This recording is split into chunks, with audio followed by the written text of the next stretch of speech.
हामी एकता हुन खोज्दै पनि हामीलाई जबरजस्त बाहिरिनु पर्यो, बाहिर राखियो र यसको लागि यस्तो अवस्थामा पनि हामी एक्लै पर्यो भने पनि एक्लै पनि अगाडि बढ्ने प्रतिबद्धता व्यक्त गर्न चाहन्छु।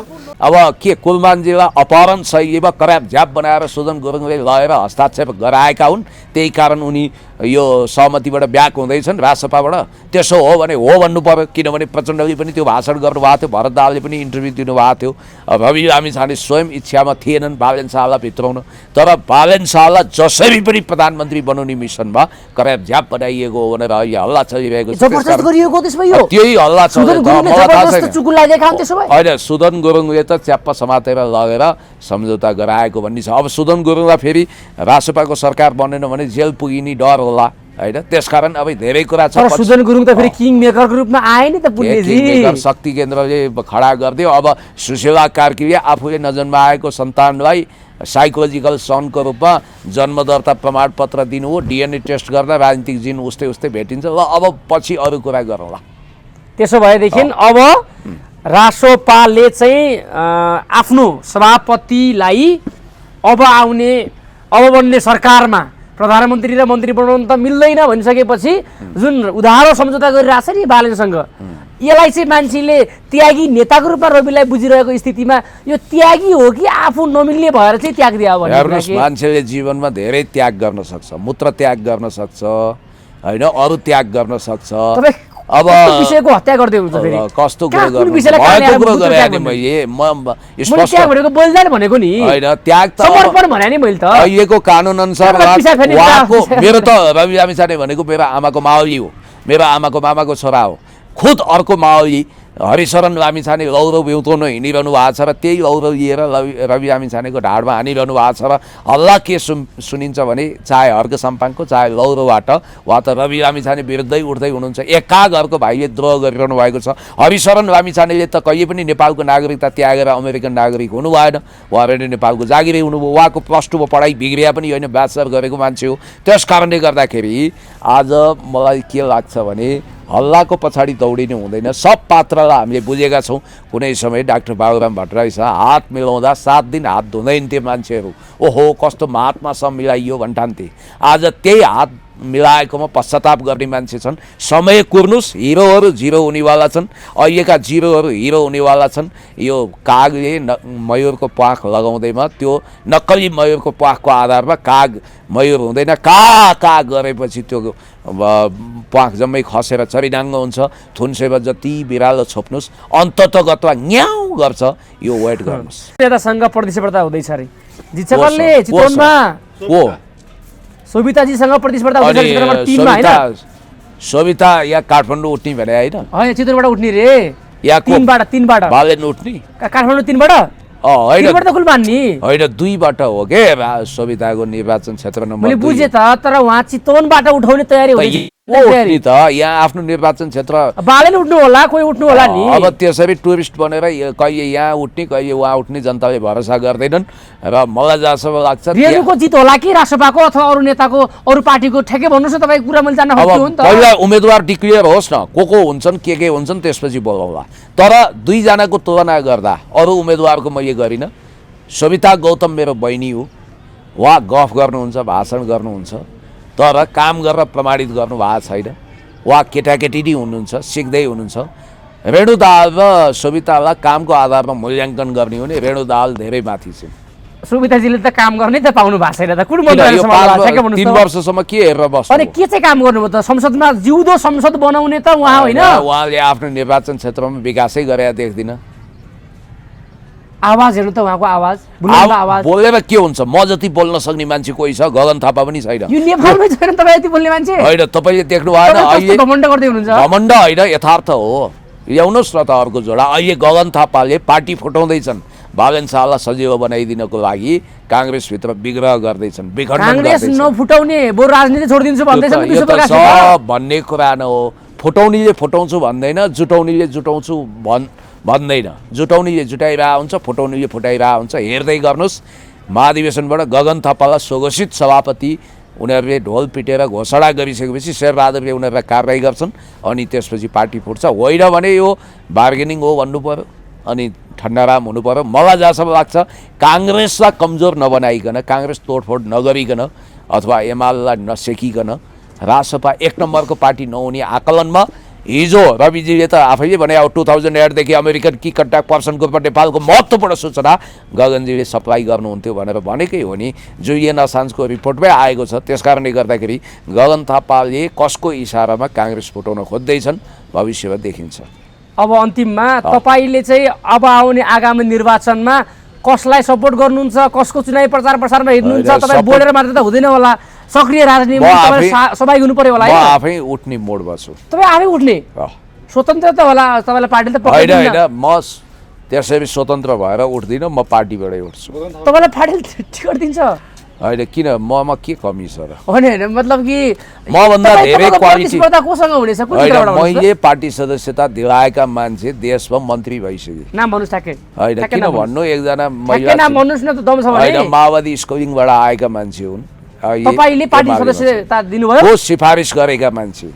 अनि म त 2045 सालमा मोटो मसालमा समाहित भएको, त्यतिखेर राजनीति गरेको। 48 सालमा मैले पार्टी सदस्यता प्राप्त गरेँ। तपाईँ चुनाव कहाँबाट उठ्ने? म मेरो जन्मभूमिबाट पनि उठ्न सक्छु, कर्मभूमिबाट पनि उठ्न सक्छु। ठ्याक्कै भन्नुहोस् न, ठाउँ भन्नुहोस् र तपाईँको प्रतिस्पर्धा कोसँग हुनेछ? होइन, मेरो पुर्ख्यौली भूमि रामेछाप हो, मेरो जन्मभूमि निजगढ हो, मेरो कर्मभूमि काठमाडौँ हो, मेरो अहिले ससुराली रहेको ठाउँमा पनि मेरो जग्गा जमिन भएको हुनाले म जहाँ पनि उठ्न सक्छु। काठमाडौँ, निजगढ, ती सबैमा मेरो अस्तित्व जोडिया छ।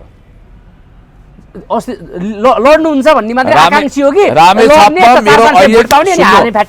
रामेछापमा मेरो अहिले पनि अस्तित्व छ, खामो गाडिया छ, किला नाता त होला नि, 2-4 घर त। मैले भनेको जित्ने कुरा नि, कहाँ पराजित हुनको लागि जित्न त जहिले पनि सक्छ नि सर, सक्दैन? चुनाव उठ्ने मान्छे जित हार हुन सक्छ। अब्राहम लिङ्कनले 8औं चोटिसम्म चुनाव हारे तर अन्तिममा राष्ट्रपति भए। तपाईँले यसरी बिल्ला गर्न मिल्दैन। यो मेरो तपाईँसँग अन्तिम इन्टरभ्यू हो। म दावाका साथ भन्छु, म जुन दिन चुनाव उठ्छु त्यो दिन जितेर छाड्छु। म अहिले उठ्छु भनेर छाती पिट्दिनँ, तर पुण्य गौतम जुन दिन उठ्छ त्यो दिन जितेर छाड्छ। That's all. होइन, लड्ने मात्र चुनावमा घुमिने मात्र कुरा नि, त्यो माहौल छ कि छैन? तपाईँको के बन्या छ? फेरि तपाईँलाई पार्टीले पत्याउँछ कि पत्याउँदैन भन्ने प्रश्न नि। किनकि मान्छेले भन्छन् क्या, तपाईँलाई एमाले नै नपत्याइरहेको स्थितिमा त्यहाँबाट तपाईँभन्दा अलि सक्षम नेताहरू उठाउने, किनकि एक सिट भयो नि अन्त नजाओस् भनेर पार्टीले तपाईँलाई सिट नदिनु सक्छ। सक्षमता के छ त? के मैले गरिब दुखी रोगी प्रश्न गर्नुहोस् न, मैले गरिब दुखी रोगी असहायलाई लाखौँ सहयोग गर्नु मेरो नराम्रो कुरा हो, असक्षमता हो? के मैले आफ्नो पिएचडी स्कलरको योग्यता बनाउनु असक्षमता हो? के मैले अहिलेसम्म जहाँ पनि सत्यको पक्षमा न्यायको पक्षमा उभिएर देशलाई बलियो बनाउनु पर्छ भन्नु मेरो अक्षमता हो? के मैले गुन्डागर्दी नगर्नु, आवारापन नगर्नु, जाँडबक्सी नखानु, कसैलाई नठग्नु, कसैलाई नलुट्नु मेरो अयोग्यता हो? यदि त्यो अयोग्यता हो भने मलाई मन्जुर छ। तर एमाले तपाईँलाई पिएचडी स्कलरलाई हेर्दैन। एमाले त हेर्ने त झोले झ्याम्टे मात्र हेर्छ भन्छन् त फेरि यहाँ त। अब भविष्य हेर्दै जानुहोस् न के हुन्छ, लेट्स सी। चुनाव लड्ने भन्दा पनि चुनाव जित्ने मैले हो भन्ने हो तपाईँको धारणा? लड्ने कुरा तसँग त हामी यसमा सहमत छैनौँ है। लड्ने कुरा, फेरि हार्ने कुरा, फेरि हार्नका लागि लड्ने कुरासँग हाम्रो होइन। चुनाव उठ्ने मान्छे 1000% ग्यारेन्टी लिएर उठ्दैन। प्रधानमन्त्रीले नि चुनाव हार्न सक्छन् र साधारण मान्छेले पनि जित्न सक्छ। मेरो प्रश्न तपाईलाई के हो भने जित्नको लागि लड्ने हो कि लड्नको लागि लड्ने भने नि? राजनीतिमा सुन्नुहोस्, पुष्पलाल श्रेष्ठको नाम सुन्नुभयो होला, कम्युनिस्ट पार्टीको महासचिव। एउटा कुनै चुनाव उठ्नु भएन तर इतिहासको सर्वश्रेष्ठ राजनेता हुनुभयो उहाँ कम्युनिस्ट आन्दोलनमा। अनि चुनाव जित्ने कैयौँ मान्छेहरूको कुनै अस्तित्व छैन। अनि जननेता मदन भण्डारी सिर्फ एकचोटि सांसद हुनुभयो, उहाँ मन्त्री पनि हुनु भएन, प्रधानमन्त्री पनि हुनु भएन। राजनीतिमा सत्य न्याय इन्साफको पक्षमा कति उभिन सकिन्छ, कति आफूलाई खर साबित गर्न सकिन्छ, कति सत्यनिष्ठ हुन सकिन्छ, पोलिटिकल क्यापिटल नै मूल कुरा हो। भनेपछि चुनाव जित्ने कुरा, विजय भन्ने कुरा ठुलो कुरा होइन, ठुलो एचिभमेन्ट होइन भन्ने हो? त्यो ठुलो कुरा होइन, तर मलाई आत्मविश्वास छ मैले अहिलेसम्म उठेको छैन। जब उठ्नेछु तब म जित्नेछु। उठ्ने कुराको टुङ्गो त लाग्दैछ अरू पार्टीमा। भोलिसम्म त अन्तिम मिति हो कि उम्मेदवारको टुङ्गो लागिसक्नु पर्ने छ। तपाईँ यहाँ हामीसँग संवाद होइन, नोमिनेसन कहिले होइन, नोमिनेसन दर्ता हुन माघ 6 गते छ। कोर्नुहोस्। होइन पार्टीको कुरा के पार्टीलाई दिनु पर्यो नि त, आकाङ्क्षीहरूले त भोलिसम्म टुङ्गो लाग्दैन सबैमा। पार्टीको आफ्नो छ नि त। कुन पार्टीको राजसभाको भोलिसम्म प्रत्यक्ष उम्मेदवारहरूले चाहिँ आकाङ्क्षीहरूले चाहिँ तपाईँको त्यहाँ दर्ता गरिसक्नु पर्ने छ। तपाईँको चाहिँ एमालेमा के होला, किनकि चुनाव भनेको त यो निर्वाचन आयोगले गराउने कुरा, सरकारले गराउने कुरा, अनि तपाईँहरूले पार्टीको आन्तरिक तयारी त हुन्छ होला नि त। भेला सम्मेलन हुन्छ होला, आकाङ्क्षीहरूको त्यहाँ उम्मेदवारलाई छनौट गर्छ होला, लिएर हुन्छ होला, अन्तर्वार्ता हुन्छ होला, छलफल हुन्छ होला, योग्यता कुरा हुन्छ होला त्यहाँ। होइन सबै तयारी भएरै त पुण्य गौतम बोल्छ, जुवाब त बोल्दैन नि। बहुत तयारी छ, सबै कुरो मिडियाको क्यामेराको फ्रेममा बताइँदैन। त्यसकारण कसैलाई पनि होच्याएर हेपेर बोल्नु हुँदैन। यो कुरा कहाँ होच्याएँ मैले, कसरी होच्याएँ? कि चुनाव जित्नको लागि उठ्ने कि उठ्नको लागि उठ्ने भन्ने प्रश्न जायज होइन कि? मान्छे त यहाँ त केपी ओलीको विरुद्धमा उठ्दाखेरि, केपी ओलीसँग प्रतिस्पर्धा गर्दाखेरि चर्चामा आइन्छ भनेर पनि त उठ्छन् त पुण्यजी। प्रश्न नाजायज हो यो? होइन यस्तो तपाईँले 500 मत आदि इत्यादि भन्नुभयो कि जब म उठ्छु निर्णायक रूपमै उठ्छु, जब उठ्छु जित्नकै लागि उठ्छु। तर तपाईँलाई थाहा नि त तपाईँप्रति जनताले बनाएको अभिमत एउटा मत के छ भने पुण्य भनेको त धेरै बोलेर चाहिँ बिग्रिएको मान्छे हो भनेर तपाईँलाई लाग्दा तपाईँले कमेन्ट पढ्नु भएन? तपाईँप्रति जनताले बनाएको धारणा तपाईँले पढ्नु भएन? जड्याहरूले म जान्न खानेलाई जड्या भन्छन्, बिग्रिएका आवारा शैतानहरूले मलाई नराम्रो भन्छन्। जस्तो कि रत्न पार्कमा पर्स लुट्नेहरूले नि सज्जन मान्छेलाई चोर चोर भनेर एट्याक गर्छन्। समाजमा 5% गलत आवाराहरू छन्, लफङ्गाहरू छन् र उनीहरूले मलाई गलत तरिकाले प्रस्तुत गर्छन् भने त्यसमा मलाई भन्नु केही पनि छैन। किनभने जब खराब मान्छेले मलाई प्रशंसा गर्छन् तब म आत्तिनुपर्छ। उनीहरूले मलाई खराब भने चाहिँ म ठिक हुन्छु के। मलाई सज्जन मान्छेले, मलाई 95% मान्छेले माया गर्छन्, सम्मान गर्छन्, 5% खराब मान्छे आवारा लफङ्गा लुच्चाहरूले आलोचना गर्छन्, त्यसमा मेरो आपत्ति छैन। तपाईँ त्यो 5% को मजालमा पर्नु भएछ।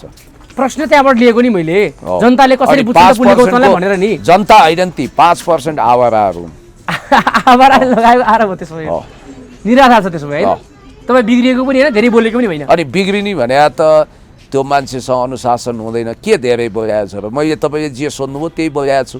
मैले एउटा नचाहिँदो कुरा बोलाएको छु, एउटा तपाईँको अश्लील कुरा बोलाएको छु, मैले एउटा राजेन्द्र खड्गीको जस्तो भाषा बोलाएको छु, दुर्गा प्रसाईको जस्तो बोलाएको छु, मैले एउटा गैर कानुनी अपराधपूर्ण कुरा गरेको छु।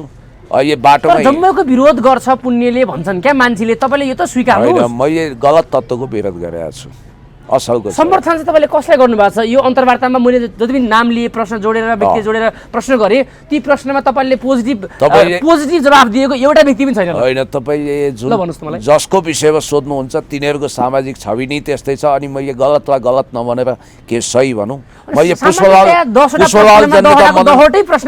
पुष्पलाल जन्यता मदन भण्डारीलाई राम्रो भनेको छु, मैले महाकवि लक्ष्मीप्रसाद देवकोटालाई राम्रो भनेको छु, मैले गणेशमानजीलाई राम्रो भनेको छु, मैले काङ्ग्रेसै भए पनि गगन थापा होइन कि कृष्णप्रसाद भट्टराईलाई राम्रो भनेको छु, मैले राम्रो असलै भनेको। शहादत प्राप्त गरेका होइन, अहिले समाजमा जिउँदै रहनुभएका र पोलिटिसियन हुनुभएका कुरा गरौँ त ल।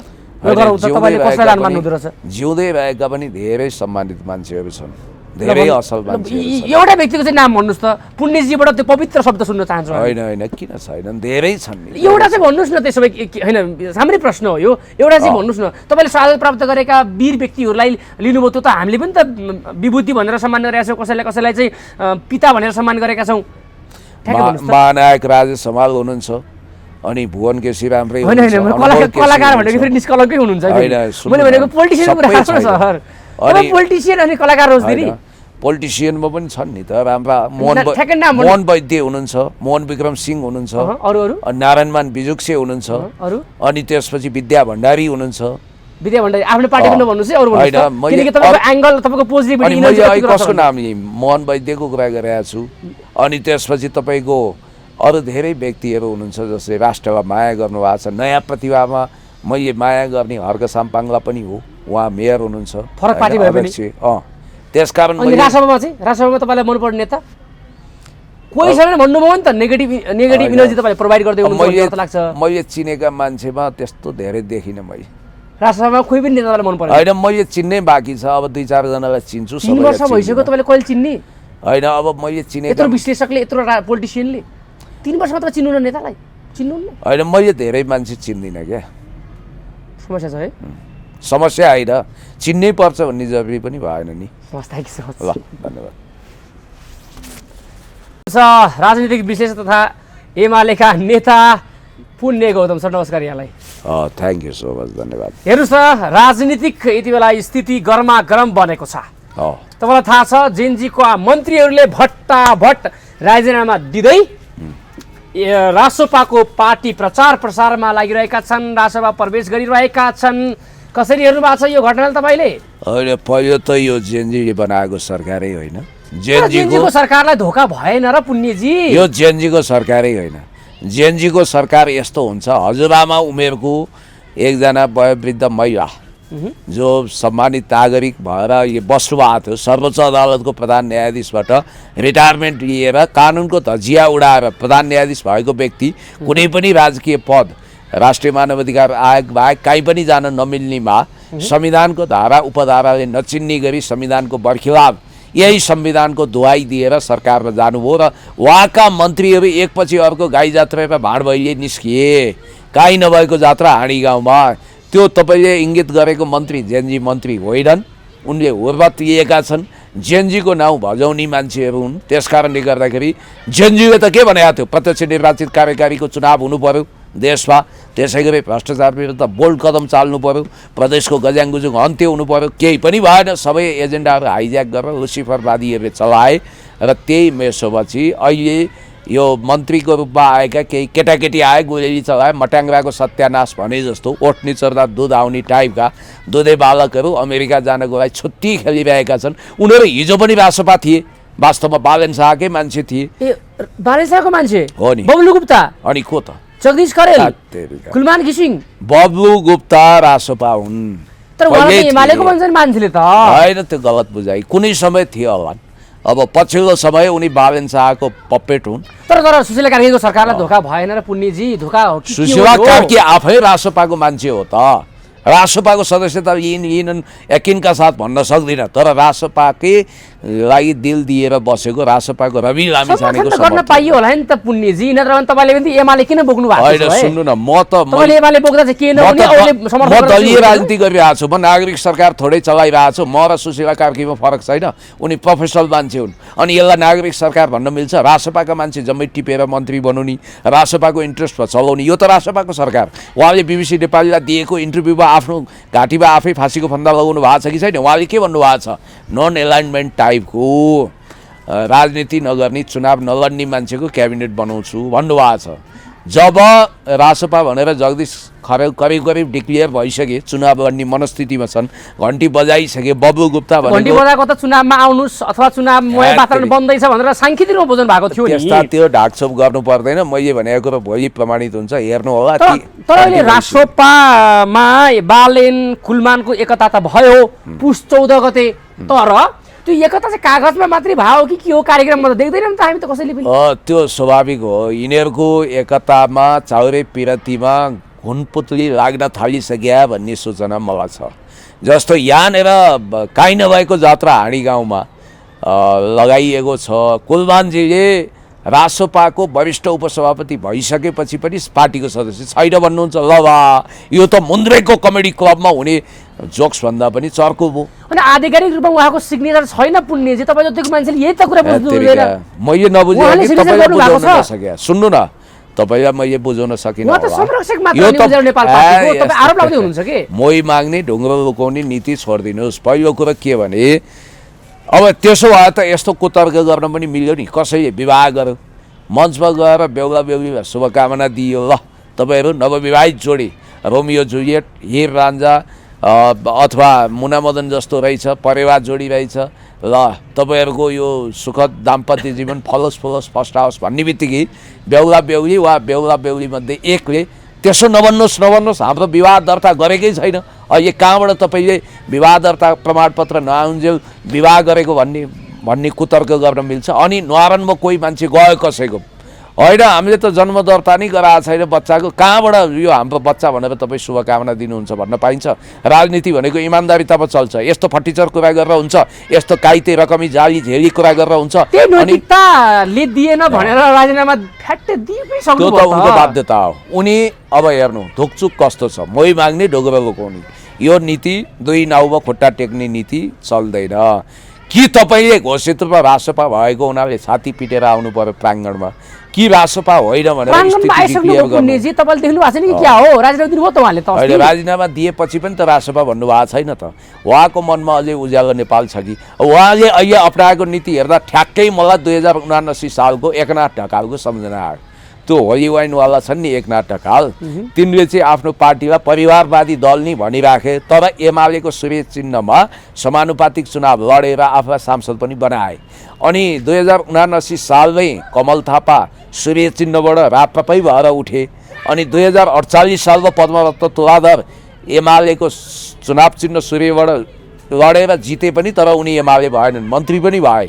भने जस्तै यिनको पनि नीति रासपासँग तालमेल कायम राख्ने, अनि थ्रेसहोल्डमा 3% नकटाइकन समानुपातिक सांसद आउन नसक्ने हुनाले अहिले कुलमानजीमा त्यो आत्मविश्वास भएन। 3% भनेको लगभग अहिले 4.5 लाख मत लिनुपर्छ, 4-4.5 लाख पर्छ होइन। अहिले 1,98,00,000 मतदाता छन् भनेपछि समानुपातिक भोटमा आफूलाई घाटा लाग्छ भनेर चाहिँ हो। त्यहाँ कमसेकम 2 जना अब दलित महिलाबाट रीमा विश्वकर्मा कन्फर्म छ। अब राम तामाङ जसलाई उहाँले जनजाति आदिवासी जनजातिको 1 नम्बरमा राख्नु भएको छ, उहाँहरू 2 जना त कमसेकम छिराउने योजना हो। त्यस कारणले गर्दाखेरि उहाँले त्यताको लिस्ट सदर गराएर 2 जना छिराउने। रासपालाई पनि 1.5 लाख बढी मत आउँछ कुलमानजीको कारणले। अनि कुलमानजी आफू उज्यालो नेपालबाट उठ्दा के कसो जित्न नसक्ने भइसकेपछि उहाँले घन्टी चुनाव चिन्ह लिएर तालमेल गरेर उठ्ने हो या साँच्चै रासपा भएर आउने हो। अनि अर्को कुरा उहाँको भित्रबाट कलेक्टिभ बार्गेनिङ भइरहेको कुरा अर्कै छ। उहाँले त्यही कारण किचकिच गरिरहनु भएको थियो। अहिले पनि उहाँले आफूलाई बालेन शाह पछि आलो पालो प्रधानमन्त्री मानिदिनु पर्ने भन्ने घिड्किसो तर्क देखाउनु भएको छ, शर्त तेर्साउनु भएको छ। हो त्यही उहाँलाई पनि भावी प्रधानमन्त्री नबनाएको हुनाले उहाँ राजसभाको वरिष्ठ उपसभापति भएर देखिन नमानेको हो भन्ने कुरो बुझिन्छ। भनेपछि अब भट्टाभट सुशीला कार्कीको सरकारलाई धोकामाथि धोका हुँदैछ भनिन्छ। अब लगत्तै बब्लु गुप्ताले राजीनामा दिँदै हुनुहुन्छ, अब चाहिँ तपाईँको सञ्चार मन्त्रीले राजीनामा दिँदै हुनुहुन्छ भन्ने हल्ला आएको छ यो मार्केटमा। यिनीहरू त दिन चाहँदैनन्।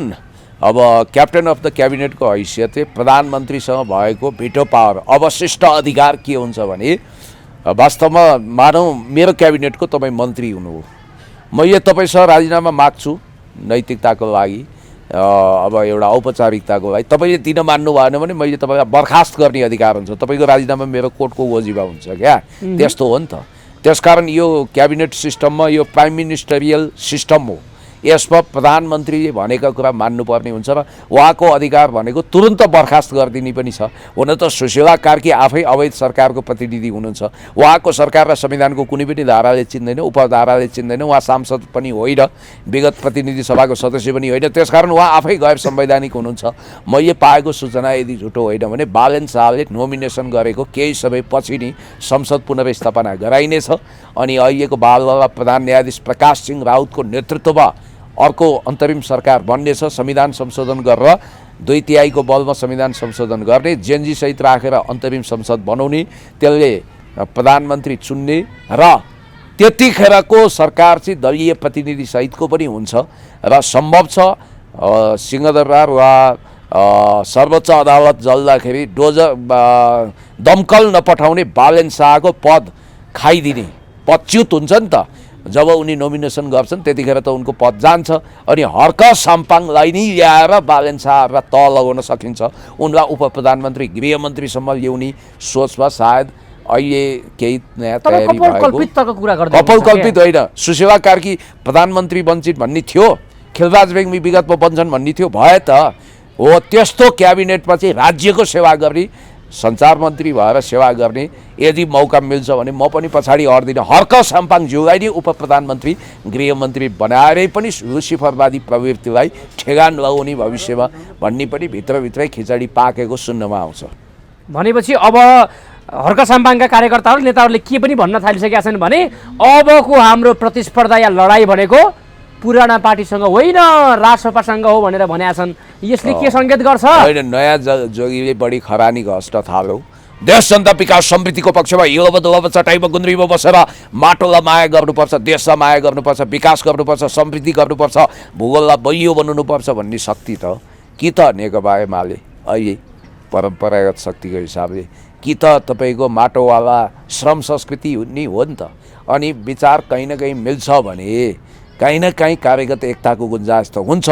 र नयाँ जोगीले बढी खरानी घस्छ भने जस्तो देख्नु भएन, हिजो विदेशमा गएर खुसामत गर्छन्, चारधाम तीर्थ बराबर मान्छन्, दिल्ली भ्रमणमा भने आज आफ्नै प्रतिनिधिबाट दिल्ली पठाए रवि लामिछानेले।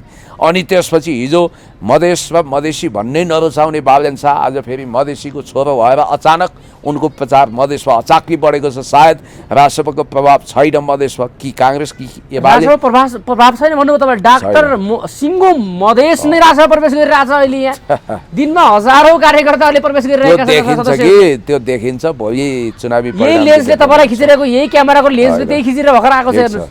होइन, तपाईँले त्यो कहाँ मधेस गएर खिच्नु हो? यही राजसभाको पार्टी कार्यालयमा होइन, यहाँ त डाक्टर इन्जिनियर जम्मै पुराना पार्टीबाट छुटेर आएकाहरू यहाँ मिसिएका गर्छन् नि। अब 64 मा ढुङ्गा पनि माटो पनि सबै माओवादी थिए। त्यतिखेर त तपाईँहरू सानै हुनुहुन्थ्यो, हामीले त सबै महसुस गरेका छौँ।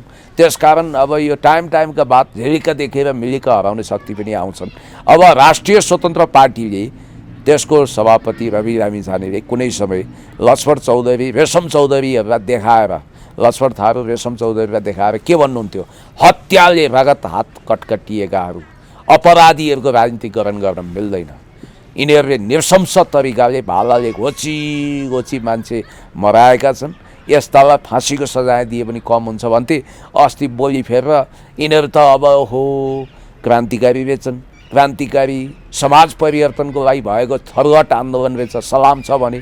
त्यसकारण यस्तो जनजातिहरूलाई समेट्नु कि नराम्रो भयो? अनि हिजो किन त्यसो भयो? अनि थारूको सच्चा प्रतिनिधि उनीहरू होइनन्, उनीहरू फौजदारी केसमा जोडिया छन्। थारू भनेको धेरै सच्चा भूमिपुत्र कानुन छ नि त्यसमा। होइन, कानुनमा उनीहरू कारवाही परिसके नि त, फौजदारी केस आयो। हुन त हेर्नुहोस्, रवि लामिछानेको पार्टी राजसपाले विभागीय सदस्य हुन मास्टर्स योग्यता वाञ्छनीय मान्छ, तर पार्टी सभापतिले +2 सम्म पढे पनि हुन्छ। अनि फौजदारी केस लाग्ने बित्तिकै पदच्युत हुन्छ भने होइन, खै त रवि लामिछानेको हकमा त्यो लागू भएन। त्यसकारण डबल स्ट्यान्डर्ड देखिएको छ। र एउटा कुरा के ख्याल गर्नु होला भने हर्क साम्पाङले एमसिसीवादी भनेर लगाएको आरोप गलत छैन, किनभने स्वर्णिम वाग्ले त एमसिसीको ड्राफ्ट गर्ने व्यक्ति नै हुन्। कुलमान त एमसिसी कार्यान्वयन गर्ने मिलेनियम च्यालेन्ज जसरी हर्कजीले बिना प्रमाण बिना तथ्य सामाजिक सञ्जालमा जुन किसिमले स्ट्याटस लेखेर ठोकिरहनुहुन्छ, हानिरहनुहुन्छ राजसपालाई, तपाईँ पनि त्यसरी हानिरहनु भएको छ। तथ्यसहित बोल्नु भएको छ, मैले पनि तथ्यसहित कुरा गरेको छु। 14वटा शब्दमा लेखिएको त्यो स्ट्याटसमा तथ्य कसरी भेटिन्छ पुण्यजी? तपाईँ के भन्नुहुन्छ? 14 लेख्नुभयो कि 1400 लेख्नुभयो कि के लेख्नुभयो त्यो उहाँको कुरा हो। तर हर्क साम्पाङ भनेको देशलाई माया गर्ने भूमिपुत्र हो। उहाँले नेपालको नागरिकता छोडेर कहिले पनि भारतीय वा अमेरिकी नागरिक हुनु भएन। उहाँले कहिले पनि देशलाई धोका दिनु भएन। हजारौँ हेक्टर जमिन मिचिँदा जननी जन्मभूमिश्च स्वर्गादपि गरिएसी motherland are greater than heaven, हाम्रो देश स्वर्गभन्दा प्यारो हुन्छ भन्ने मान्यताको आधारमा माटोको टिका लगाएर अगाडि बढ्नुभयो। उहाँ देशभक्त हो, भूमिपुत्र हो। र उहाँले म प्रधानमन्त्री हुन्छु, म राष्ट्रपति हुन्छु, यो देश बदल्छु भन्न पाउनु उहाँको संवैधानिक हक हो। भनेपछि अब चाहिँ खासमा अहिले पुरानो भर्सेस नयाँको प्रतिस्पर्धा हो कि हो यो आगामी चुनाव निर्वाचन? नयाँ पनि हेर्नका हुन्छन्। सबै युवा तपाईँ जस्ता हुँदैनन्, ट्यापे गजडी भित्ती अपराधी पनि हुन्छन्। सबै हर मान्छेहरू जन्मिँदा बच्चा हुन्छ, त्यसपछि किशोर हुन्छ, युवा हुन्छ, युवाबाट अधमैसी हुन्छ, अनि वृद्ध हुन्छ। कोही मान्छे बुढै हुनु पर्दैन कि त ऊ अल्पायु हुनु पर्यो, होइन भने जो मान्छे पनि टाइमका बाद एक दिन ऊ बुढो हुन्छ। अनि बुढो भयो भन्दैमा त्यसलाई अनैतिक भन्न मिल्छ? नेपालको इतिहासमा सर्वश्रेष्ठ प्रधानमन्त्री बनेका मनमोहन अधिकारी 71 वर्षको उमेरमा प्रधानमन्त्री बनेका थिए। उनी डम्पिङ साइटका पात्र हुन्। केशवप्रसाद भट्टराई 67 वर्षमा भए। गरिरहेको छैन। पुराना भनेको पुराना पार्टीका दलका नेता भर्सेस नयाँ जन्मिएका पार्टी। अब एउटा कुरा के भने नयाँ जन्मिँदैमा त्यो एकदमै सिंहमर्मर जस्तो दोधले नुहाएको हुन्छ भन्ने छैन। नयाँमा पनि भ्रष्ट अगतिवा धेरै छन्। त्यसकारण छान्नुपर्छ, हेर्नुपर्छ। अब दिस इज बी पुण्य गौतम, मलाई हेर्नुहोस्, मैले आफ्नो जग्गै बेचेर गरिब दुखी रोगी असहायलाई 30 लाख जग्गा बेचेर आफूलाई के अरे समाजसेवी बनाउनु भयो? होइन, मैले सहयोग गरेको छु। सहयोग गर्नुभयो, समाजसेवी बन्नुभयो जग्गा बेचेर? सत्य कुरा बोलिदिनुहोस् तपाईँ कुरा। होइन, भिडियो हेर्नु न, मेरो 30 लाख मद्दत गरे भिडियो त मैले टिकटकमै राखेको छु, अन्त पनि छ। हिजो भर्खरै गएर 10,000 रुपियाँ सहयोग गरेर आएँ मैले। यस्तो त कति गरियो, काहीँ 1 लाख गरियो, काहीँ 50,000 गरियो, काहीँ 30,000 गरियो, काहीँ कति गरियो। त्यसकारण रवि र बालेनको जुन एकतापछि अन्तर्राष्ट्रिय सञ्चार माध्यममा जुन तरङ्ग फैलियो, जुन किसिमले अन्तर्राष्ट्रिय समाचार माध्यमले कभरेज गरे त्यो न्युजलाई कसरी हेर्नु भएको छ यसलाई चाहिँ? अहिले यस्तो हो कि मेरो शुभकामना छ, चुनाव लड्नुहोस्, बहुमत ल्याउनुहोस्, वा लार्जेस्ट पार्टी बन्नुहोस्, सरकार बनाउनुहोस्। पहिला त जनतामा टेस्ट गर्नु पर्यो। नानी पाउने कहिले कोक्रो बुन्ने अहिलेको नीति अप्नाउनु भएन। अनि हाम्रो देशको प्रधानमन्त्री हामीले चुन्ने हो कि लक्की बिष्टले इन्टरनेसनल मिडिया, इन्डियन मिडियामा गएर आपकी सरकार का प्रधानमंत्री होगी बुलंद शाह, वो अमित शाह जी का रिश्तेदार है, भारतीय गृह मंत्री का नातेदार है, और गृह मंत्री होगा रवि लमिछाने भनेर इन्डियन लवजमा भन्ने हो त। हामीले हाम्रो देशको सार्वभौमसत्तालाई हामी ख्याल गर्छौँ, हामी जोगाउँछौँ। अनि अर्को कुरो सुशीला कार्की, जेनजी मोमेन्ट चल्दै थियो, अबको सरकार भनेको सुशीला कार्की हो भनेर उनीहरूले घोषणै गर्दै, सुशीला कार्कीलाई भावी प्रधानमन्त्री घोषणै गर्दै।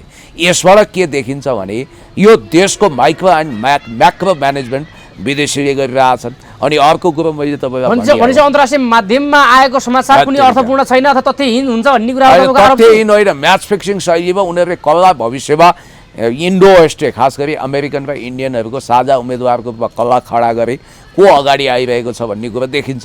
अब हेर्नुहोस् मन्त्रीहरूको राजनीतिक अनैतिकता। यिनै कुलमान घिसिङ विगतमा माओवादीको ऊर्जा विभागको सदस्य हुनुहुन्थ्यो। माओवादीको केन्द्रीय सदस्यले भनेको भिडियो नि मैले पेश गरिदिएको थिएँ। अस्ति आएर नेपाल प्रेसले सारा प्रमाणसहित लेख्यो। अब उनी आफै आफूलाई कुनै समयमा कुनै पार्टीमा आबद्ध हुने कुरा पार्टी सदस्य हुनुहुन्थ्यो हो भन्नु पर्यो नि त। अरू कुरा भयो भने के अहिले त्यसलाई स्वीकार्नु पर्यो नि त। प्रमाणसहित कार्की पनि त एमालेको पार्टी के सदस्य हुनुहुँदो रहेछ पहिला। एमाले होइन, काङ्ग्रेसको होइन। उनी अधिवक्ता हुनु अगाडि थिइन्, पछि पनि अब के को छिन्। अहिले पनि राष्ट्रसभाको सदस्य। तपाईँ पनि त एमालेको मान्छे हो नि, एमालेको नेता हो नि त। म त राजनीति गर्ने मान्छे हो त। तपाईँलाई पनि त्यसो बहिष्कार गरे हुन्छ त्यसो भए? होइन, मैले त पार्टीसँग जोडिँदा के बिर्छ नि? अनि लुकाउनु भएन नि त, लुकाउनु भएन नि, मैले लुकाएको छैन नि त। म जे हो त्यो रूपमा देखिया छु। मल्टिपार्टी डेमोक्रेटिक सिस्टम प्रमाण ल्याएर तपाईले मुद्दा हाल्नुस् न, फेरि राजनीतिमा सबै मुद्दा हाल्ने कुरा हुँदैन। केटाकेटी कुरा नगरौ। केटाकेटी आयो कोइली जगायो मट्याङ्ग्राको सत्यानाश जस्तो होइन। राजनीति भने प्याम्पर्ड चाइल्डहुडनेसले चल्दैन, म्याच्युरिटी चाहिन्छ। त्यसकारण मैले भन्न खोजेको कुरा चाहिँ के हो भने राजनीतिमा किञ्चित नैतिकता चाहियो। नैतिकता कुन चराको नाम हो भनेर हिँड्नु भएन। अब बालेन शाह रवि लामिछाने कुलमान घिसिङजीको सहयात्रा कहिलेसम्म जाने हो। अब बालेन शाहलाई किस्तीमा राखेर उधारो प्रधानमन्त्री दिएका छन्। भोलि के हुने हो? भोलि अब बहुमत जान्छ अरे नि त यो यात्रा त, यो एकता त हेर्दै जानुहोस् न। लेट्स सी, हेर्दै जाउँ। अब wait and see, watch and see. त्यसो भए अब के हुन्छ त? राष्ट्रपाले त यति कन्फिडेन्सका साथ 151 सिट ठ्याक्कै हामी ल्याउँछौँ, आगामी वर्षको बजेट लेख्न सुरु गर्नुहुन्छ डाक्टर साहब स्वर्णिम वाग्लेजी भनेर भनिसक्नु भएको छ। अब यस्तो सङ्घकोष गरिसक्नु भएको छ। के हो यसको अर्थ? विगतमा अर्थमन्त्रीको उदारो आश्वासन दिएर उनको जुन जलिरहेको आत्मा थियो त्यसले उनी व्यथित थिए र त्यो स्वर्णिम वाग्लेको जलिरहेको आत्मामा एकवटा पानीको रूपमा अर्थमन्त्रीको आश्वासन खनाइदिए। यो होला, तर आश्वासन मात्र हो यो होइन, हुन पनि सक्छ। कन्फिडेन्सका साथ हेर्नु त राष्ट्रपति लागिरहेछ त। म स्वर्णिम वाग्लेको राजनीति मन पराउँदैन। उनी अमेरिका परस्त हुन्, भारत परस्त हुन्, आई नो भेरी वेल। अहिले पनि विवेकानन्द फाउन्डेसनको निम्तामा उनी भारत गएका छन्, त्यहाँ खुसामत गर्न, चाकरी गर्न गएकै हुन्। यो कुरा हामी सबैलाई थाहा छ। तर स्वर्णिम वाग्लेले त्यो पद चाहिँ डिजर्भ गर्छन्। कस्ता केटाकेटी कठै बडा बिचरा एक थान अमेरिका घुम्नको लागि यत्रो मरिहत्ते नै, मलाई त्यही केटी चाहिन्छ सहीमा लडी अनि हेर्नु त अब हवलदार से आइजी बनाइदिया। हवलदारलाई म सम्मान गर्छु। हवलदार पोस्टबाट एकैचोटि आइजी बनाइदियो भने त्यसले केही गर्नै सक्दैन। अनि खरदारलाई एकैचोटि सचिव, मुख्य सचिव बनाइदियो भने के हुन्छ? हो त्यही हालत बबु गुप्ताको भयो अथवा यस्ता मन्त्रीको भयो। उनी बबु गुप्ता मात्रै होइन, अरू पनि त्यस्तै धेरै छन् त्यहाँ। हो तिनीहरू अलिकति देखाउन लायक त बरु यही कोलमानहरू थिए। अब यिनी निस्किए। अब तपाईँलाई एउटा कुरा भन्छु, होइन मेरो कुरा सुन्नुहोस्, अब मन्त्री हुन त डिजर्भ गर्नु पर्यो नि, पदलाई क्यापासिटी चाहियो नि। डिजर्भ गर्नुहुन्न पुण्य चाहिँ के भन्दै हुनुहुन्छ? बरु उनले डिजर्भ गर्लान्, तर उनको नीति मलाई मन पर्दैन। होइन पुण्य गौतमजी, सोनी वाग्लेले डिजर्भ गर्नुहुन्छ होइन? अब त्यो मलाई अर्थमन्त्रीको पदको अथवा त्यो उनी नवउदारवादी अर्थमन्त्री बन्नेवाला छन्, वर्ल्ड ब्याङ्कका प्रिय अर्थमन्त्री बन्छन्, तर नेपाली जनताको अर्थमन्त्री बन्दैनन्। उनले त्यो पद डिजर्भ गर्छन् भने पनि हाम्रो लागि भन्दा, जनताको लागि भन्दा छुट्टै वर्गको लागि गर्लान्। र तपाईँलाई अर्को कुरो पनि म सम्झना गराउन चाहन्छु कि अब अमेरिका घुम्नको लागि मन्त्री हुने, अनि त्यसमा पनि नभएको निमन्त्रणा भएको छ भनेर नक्कली निमन्त्रणा मगाउने अहिले हङ्गामा मचिएको तपाईँलाई थाहा छ। कस्तो व्यक्तिलाई मन्त्री बनाउनु भएको छ, कस्तो बनाउनु भयो, अनि अहिले पनि मन्त्रीको रूपमा टिकाइरहनु भएको छ। अनि त्यसपछि जब वडा सदस्य हुन नालायक मान्छेहरू मन्त्री बन्छन् भने उनीहरूले छुट्टी खेलिहाल्छ। अब अमेरिकामा केही मान्छे लगेर छोड्ने योजना छ भन्ने कुरो पनि सुनियो। हुन त त्यो कुराहरू होइन। जनआस्था न्युज जनआस्था न्युज हेर्नु तपाईँ के को कारवाही फारवाही भन्नुहुन्छ। कुलमान घिसिङकै सन्दर्भमा पनि धेरै कुराहरू आयो नि त। तपाईँको भारतीय विद्युत कम्पनीसँग सम्झौता गर्दाखेरि 43 करोड रुपियाँ राज्यलाई चुना लगाउने गरी नेपाल विद्युत प्राधिकरण खबरले त प्रमाण सहित लेखेको छ। भारतीय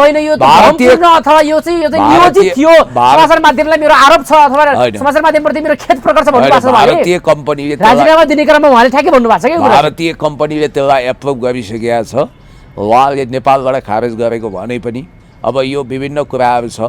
अब के कुलमानजीलाई अपहरण शैलीमा कराप झ्याप बनाएर सुदन गुरुङले लगेर हस्ताक्षर गराएका हुन्, त्यही कारण उनी यो सहमतिबाट ब्याक हुँदैछन् राजसभाबाट। त्यसो हो भने हो भन्नु पर्यो, किनभने प्रचण्डले पनि त्यो भाषण गर्नुभएको थियो, भरत दाहालले पनि इन्टरभ्यू दिनुभएको थियो। रवि लामिछाने स्वयं इच्छामा थिएनन् बालेन शाहलाई भित्राउन, तर बालेन शाहलाई जसरी पनि प्रधानमन्त्री बनाउने मिसनमा कराप झ्याप बनाइएको हो भनेर अहिले हल्ला चलिरहेको छ। त्यही हल्ला छ। होइन सुदन गुरुङले त च्याप्पा समातेर लगेर सम्झौता गराएको भन्ने छ। अब सुदन गुरुङलाई फेरि राजसभाको सरकार बनेन भने जेल पुगिने डर होला होइन। त्यसकारण अब धेरै कुरा छ। सुदन गुरुङ त फेरि किङ मेकरको रूपमा आए नि त पुण्यजी। शक्ति केन्द्रले खडा गरिदियो। अब सुशीला कार्कीले आफूले नजन्माएको सन्तानलाई साइकोलोजिकल सनको रूपमा जन्मदर्ता प्रमाणपत्र दिनु हो, डिएनए टेस्ट गर्दा राजनीतिक जिन उस्तै उस्तै भेटिन्छ। ल अब पछि अरू कुरा गरौँला। त्यसो भएदेखि अब रासोपाले चाहिँ आफ्नो सभापतिलाई अब बन्ने सरकारमा प्रधानमन्त्री र मन्त्री बनाउनु त मिल्दैन भनिसकेपछि जुन उधारो सम्झौता गरिरहेछ नि बालेनसँग, यसलाई चाहिँ मान्छेले त्यागी नेताको रूपमा रविलाई बुझिरहेको स्थितिमा यो त्यागी हो कि आफू नमिल्ने भएर चाहिँ त्याग दियो भने? हेर्नुहोस्, मान्छेले जीवनमा धेरै त्याग गर्न सक्छ, मूत्र त्याग गर्न सक्छ होइन, अरू त्याग गर्न सक्छ। अब विषयको हत्या गर्दै हुन्छ फेरि कस्तो कुरो गर्नु भएको कुरो गरे नि मैले स्पष्ट बोल्दैन भनेको नि हैन। त्याग त समर्पण भने नि मैले त अहिलेको कानुन अनुसार उहाँको मेरो त रवि लामिछाने भनेको मेरो आमाको मावली हो, मेरो आमाको मामाको छोरा हो। खुद अर्को मावली हरिशरण लामिछाने लौरो बेउताउन हिँडिरहनु भएको छ र त्यही लौरो लिएर रवि लामिछानेको ढाडमा हानिरहनु भएको छ। र हल्ला के सुनिन्छ भने चाहे हर्क साम्पाङको चाहे लौरोबाट उहाँ त रवि लामिछाने विरुद्धै उठ्दै हुनुहुन्छ। एका घरको भाइले द्रोह गरिरहनु भएको छ। हरिशरण लामिछानेले त कहिले पनि नेपालको नागरिकता त्यागेर अमेरिकन नागरिक हुनु भएन, उहाँले नेपालको जागिरै हुनुभयो। उहाँको +2 पढाइ बिग्रिया पनि होइन, ब्याचलर गरेको मान्छे हो। त्यस कारणले गर्दाखेरि आज मलाई के लाग्छ भने हल्लाको पछाडि दौडिनु हुँदैन। सब पात्रलाई हामीले बुझेका छौँ। कुनै समय डाक्टर बाबुराम भट्टराईसँग हात मिलाउँदा 7 दिन हात धुँदैन थिए मान्छेहरू। ओहो कस्तो महात्मासँग मिलाइयो भन्ठान्थे। आज त्यही हात मिलाएकोमा पश्चाताप गर्ने मान्छे छन्। समय कुर्नुस्, हिरोहरू जिरो हुनेवाला छन्, अहिलेका जिरोहरू हिरो हुनेवाला छन्। यो कागले मयूरको प्वाख लगाउँदैमा त्यो नक्कली मयूरको प्वाखको आधारमा काग मयूर हुँदैन। का गरेपछि त्यो प्वाख जम्मै खसेर चरिडाङ्ग हुन्छ। थुन्सेमा जति बिरालो छोप्नुहोस् अन्ततगतमा न्याउ गर्छ। यो वेट गर्नुहोस्। खेलकुद मन्त्रीको नेपालको खेलकुद मन्त्रीको हैसियत के बबुल्लु गुप्ताले सिद्ध्याएका हुन्? के हो यो? अब यो हेर्नुहोस् त विदेश जानलाई यो भिख मागे जस्तो यो किसिमको लालचता देखियो नि त कि देखिएन? तपाईँले कल्ला मन्त्री बनाउनु हो, कस्तो व्यक्तिलाई सुशीलाजीले का मैले बनाएको ओठ निचोर्दा मैले सुशीलाजीलाई भनिरहेको छु तपाईँको माध्यमद्वारा सङ्केत गरिरहेको छु ओठ निचोर्दा दुध आउने मान्छेलाई जब मन्त्री बनाउनुहुन्छ अङ्ग्रेजीमा क्याम्पड चाइल्डहुड भनिन्छ न पढाइ छ न जेनजीको सरकारमा बनाउने त जेनजीलाई होइन र भने 26 वर्षको जेनजीलाई बबुल गुप्तालाई जेनजी भने एउटा भावना हो जेनजीको नाउँमा जसलाई पनि क्षमता नभए मान्छेलाई मन्त्री बनाउन मिल्दैन होइन काबिल मान्छेहरू अहिले पनि देशमा कमी छैन उहिले बिपी कोइरालाले महेश आचार्यलाई भन्नुहुन्थ्यो अरे त्यो महेश आचार्य अर्थ राज्य मन्त्री भएपछि होइन उहिले महेश आचार्य अमेरिकामा पढ्न जान चाहनुहुन्थ्यो अनि बिपी कोइरालाले उहिले त आकर्षण थियो नि त अहिले त अमेरिका भने लगभग मलेसिया गए जत्तिकै भएको छ डिबी पर्नी पनि धेरै गएको छन् तपाईँ जस्तै भाइहरू भोलि तपाईँ नै जान सक्नुहुन्छ तपाईँ जस्तै भाइ इन्टरभ्यू गर्न आउनुहुन्थ्यो उहाँहरू पनि जानुभएको छ अनि महेश आचार्यले अमेरिका जानु पर्यो भनेपछि महेश तिमी विद्यार्थी राजनीति गर नेभिसङको पोलिटिक्स गर अमेरिका भनेको तिमीहरूको लागि मामुली सपना हो भन्नुहुन्थ्यो अरे क्या हेर्नु त एउटा सामान्य मन्त्रीको लागि अजङ्गको सपना भयो अब तपाईँलाई एउटा कुनै सानो पार्टीबाट अचानक सडकबाट टिपेर बाबुराम भट्टराईले मन्त्री बनाइदिएको पात्रको उदाहरण दिन्छु ती मलेसियाको भिसा नखसेर झन्डै डिप्रेसनमा गएका थिए भरे मन्त्री भएर अमेरिका गएको उनलाई त स्वर्गै पुगे जस्तो भएछ झन्डै उतै बसेनन् क्या यस्तो लालची प्रधानमन्त्री मन्त्री पनि भएका छन् यस्ता पनि भए त देख्नुभयो त नक्कली निम्ता गरेर त्यो त इलिगल हो नि अनि कति मान्छे प्रवेश गराएर आफू पनि उतै लुक्ने हो कि फेरि फर्किने हो के हो थाहा छैन बबुल गुप्ताले पनि राजीनामा दिएर राष्ट्रसभामा प्रवेश गरिहाल्ने र आफ्नो ठाउँबाट सिराहाबाट ठ्याक्कै चुनाव उठिहाल्ने जितिहाल्ने भन्ने पो योजना छ त जित्न त अब जित्न त जनताले भोट हाल्नु पर्यो लड्न सकिन्छ उठ्न चाहिँ गाह्रो छ थ्याङ्क यू उठ्न गाह्रो छ भनेपछि अब चाहिँ ठ्याक्कै भन्नुपर्दाखेरि चाहिँ पपुलिस्टको राजनीति हो कि यो क्षमताको राजनीति हो होइन पपुलिजम भनेको एउटा बेलुन भरिएको हावा भरिएको बेलुन जस्तो हो यसलाई चाहिँ यथार्थको सानो छेस्कोले घोप्यो भने प्याट्टै फुट्छ त्यसकारण मैले भन्दिनँ झिलिक्क देखिएर मिलिक्क हराउने 4 दिनका चाँदनी फेरि अँधेरा टाइपका मान्छेहरूको विषयमा म धेरै टिका टिप्पणी गर्न चाहन्न सुनसरीको क्षेत्र नम्बर 1 भनेको राष्ट्रसभाको गढ मानिएको क्षेत्र हो रे त्यो ठाउँबाट उम्मेदवारीको घोषणा गरिसक्नुभयो हर्क साम्पाङ र राष्ट्रसभाको प्रतिस्पर्धामा जित्छ चाहिँ कसले पुण्य यु आर एब्सोल्युटली रङ त्यो हिजो राष्ट्रसभाको राजनीति गराइदिएको हर्क साम्पाङज्यूले जतिखेर रवि लामिछानेसँग राम्रो सम्बन्ध थियो अब हर्क साम्पाङ 2 पदमा त लड्न मिल्दैन हर्क साम्पाङले रवि लामिछानेको उम्मेदवारलाई जिताइदिनको लागि ढोल पिट्नु भएको थियो खुद आज रवि लामिछानेजी आइसकेपछि राष्ट्रसभाको उम्मेदवारले चुनाव त लड्छिन् तर उठ्न मुस्किल हुन्छ जित्न सक्दिनन् र मैले सङ्केत गरेको कुरा थाहा पाइहाल्नुभयो हिजो हर्क साम्पाङले समर्थन गरेको हुनाले त्यति मत आएको हो राम जेठमलानी भन्ने भारतको एकदम लेजेन्डरी एडभोकेटसँग केस लड्ने अपोजिटको वकिलले हमेसा आफ्ना बैठक कक्षमा आएका पाहुनालाई देखाउँदै भन्थ्यो अरे म त राम जेठमलानीसँग केस लडेर हारेको मान्छे पो हो त मलाई चान्चो नि नसम्झिनुहोस् भन्थ्यो अरे हर्क साम्पाङज्यूसँग चुनाव लड्नुहोस् हार्नुहोस् अनि इज्जतदार हुनुहोस् रेणु दाहाल र फेरि त्यहाँ राष्ट्रसभाको